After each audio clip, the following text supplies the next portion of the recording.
Ja što se mene tiče, ja sam spreman, ja sam tražio odmah da se procesuira slučaj Tuzle, jer sam znao da će to iskoristiti oni koji kažu da je to bila naša greška, a ja smatram da smo mi time branili dostojanstvo i građana Bosne i Hercegovine i Tuzle. Vaša ponuda da budem autonomaš. Moja ponuda je bila kupovina vremena. Koliko je god, ja nisam kupovao vrijeme, ja sam spašavao glavu. Ja sam spašavao glavu. Sad nešto da ne mislite da sam nerealan ako vi dozvolite sa vremenom. Recimo, gospodin Bešlagić se izuzetno hrabro ponio u prijemu svih tih izbjeglica. Gospodin Bešlagić je iznalazio strašna rješenja, vrlo dobra. Uspio je da smiri strasti da ne dođe, pazite, mesecima je uspio da smiri strasti da ne dođe u Tuzli, on, njegovi, sa politikom. Jeste li vi, gospodine Pračer, to me živo zanima, mislim, ja vjerujem da jeste. Jeste li vi Bešlagića, ove iz teritorijalne odbrane Živinica, okolo Dubrava, pratili, snimali, prisluškivali to? Apsolutno. Znali ste sve šta pripremaju? I gdje su im ljubavnice, i to sam znao. Sve ste znali? Ja se nadam da niste moju ljubavnicu, ja jednostavno nisam imao ljubavnicu. Mi ovdje... Nije to tako. Iako smo... To ćemo ostaviti za neko buduće vreme. Ja karikiram Lovre, ali stvarno mislim da... Šta ste prisluškivali, znali ste im sve u detalju?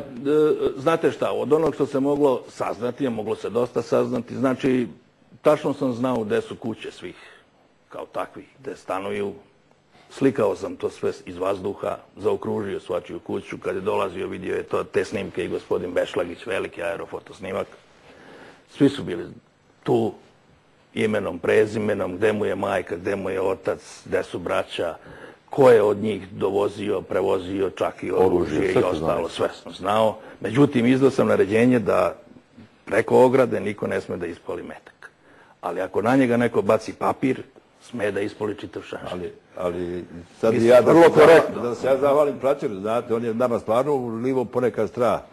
Prije rata, samog toga, mislim prije tih događaja, 2-3 puta je probio zvučni zid za vrlo malim visinama iznad Tuzle. Pa smo mi onda protestirali. Moja dijagnoza o pilotima. Pa neća dijagnozu, ja pilote smatram, ajde da kažemo... Vi ste kazali da su kulturni ljudi, da? Daleko kulturniji od onih koji su činili nam ono što su činili. Ja smatram u ovom trenutku da dvije zamjerke, znači to granatiranje Živinica koje, evo, objasnio zašto je i ono jedno prvo granatiranje Zvornika u aprilu mjesecu, mislim da su to stvari koje jednostavno isto po komandnoj odgovornosti bi neko morao da snosi.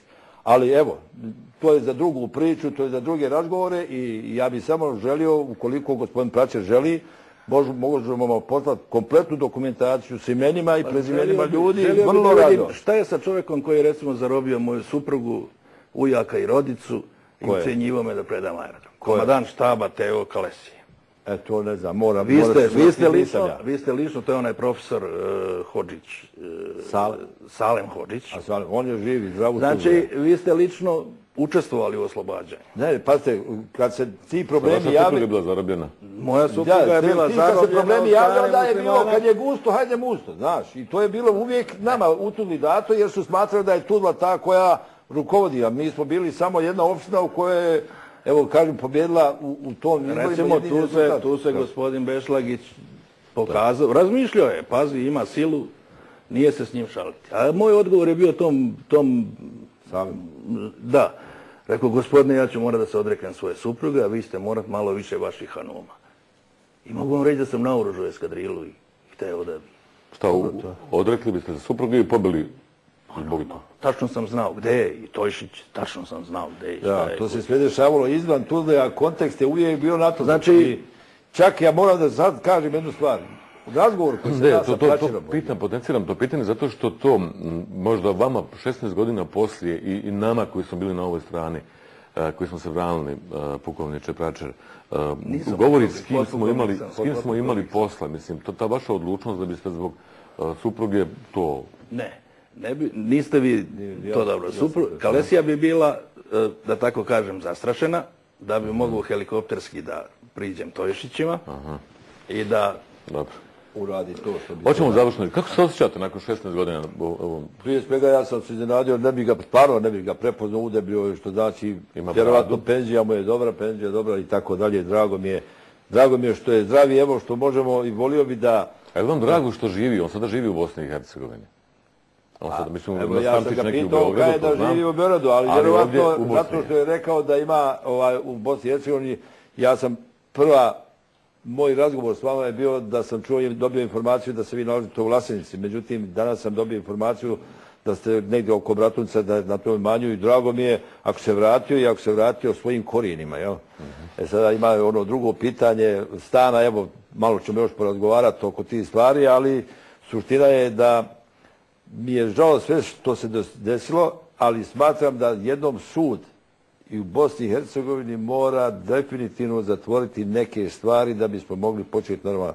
Znači, ja kao Selim Bešlagić sam spreman da podnesem dio odgovornosti onog, kako se kaže, rukovodne. Jesam bio taj, ja se tog ne stidim.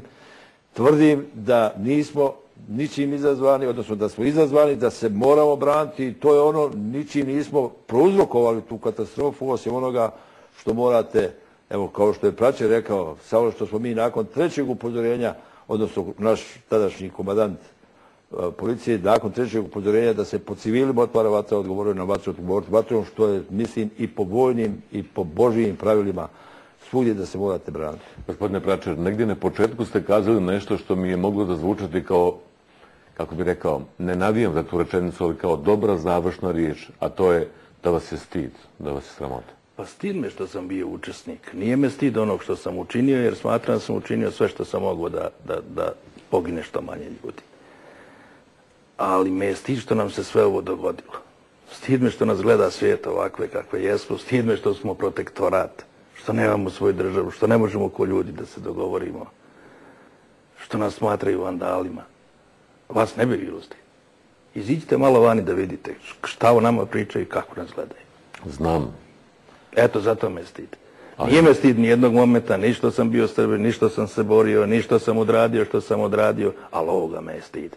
Ispadam bi pored školovanja koje sam obavio i svega ostalog, da sam nesposoban. Šta vam kažu djeca, imate dvije kćeri? Imam dvije kćerke, eto, ta starija je rekla šta je rekla, otišla je u Kinu, ova druga studira, završit će sada ove godine. Nije im drago. Ali evo ne može im biti drago. Ta djeca ne mogu da iziđu vani. Općenito, kad se uzme, svih bi nas trebalo biti stid šta se desilo. Ne samo od nas u Bosni i Hercegovini, nego općenito u Jugoslaviji. Gospodine, treba imati hrabrost. U Jugoslaviji, ja se apsolutno s tim slažem. Treba imati hrabrost to priznati. Nije me stid za ono što sam radio. Jer na kraju krajeva, Tuzla kao model koji je bio u čitavom ratu je doživjela toliko je svoje priznanja dobila za taj humanitarni, za taj, ja bih rekao, korektan odnos. Sve moje ranjene vojnike su vaši doktori izlečili. Ja to moram da kažem.